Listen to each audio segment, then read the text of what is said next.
من الخيمة هذا يا شباب كما تشاهدون، هذه الخيمة نصبناها، يعني صلحناها مش منها زي اللي ما نكلمتنا. المهم هذا العشاء حقنا، قلنا صلحناه على الفحم والخبز ذا دوت. الآن الشاي ها هذا الريحان. طبعا هذه قعدت بعد الظهر. هذا لا اله الا الله محمد رسول الله. طبعا هذا سكوتري.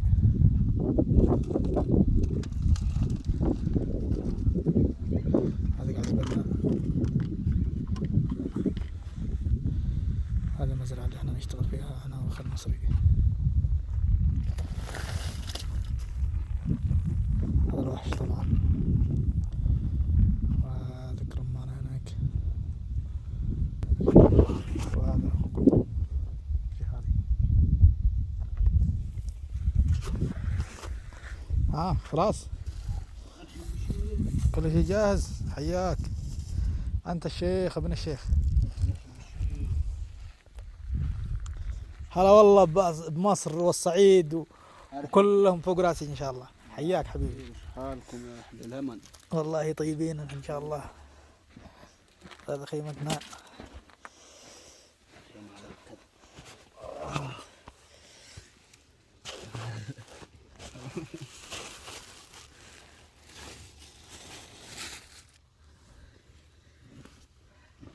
عليه. بسم الله بسم الله بسم الله. ينتج حليب. ليش؟ هذا الخبز ينتج في خبز رجال حظ كثير. طلعت لعند البقال اللي هنا جنبنا. ماله؟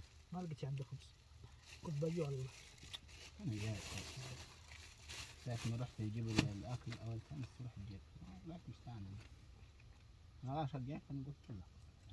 أنا ما فتحت التلفون برضه يروح. الله الله. 100 100 100 100.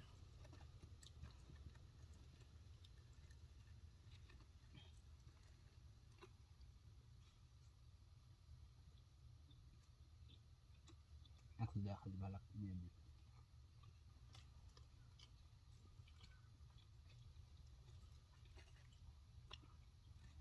شنو بيده؟ تفضلوا معانا. يعني علامة وقعت. تفضلوا معانا. أمانة. ما تبصوا جوه ها. بصوا على جنب. بسم الله.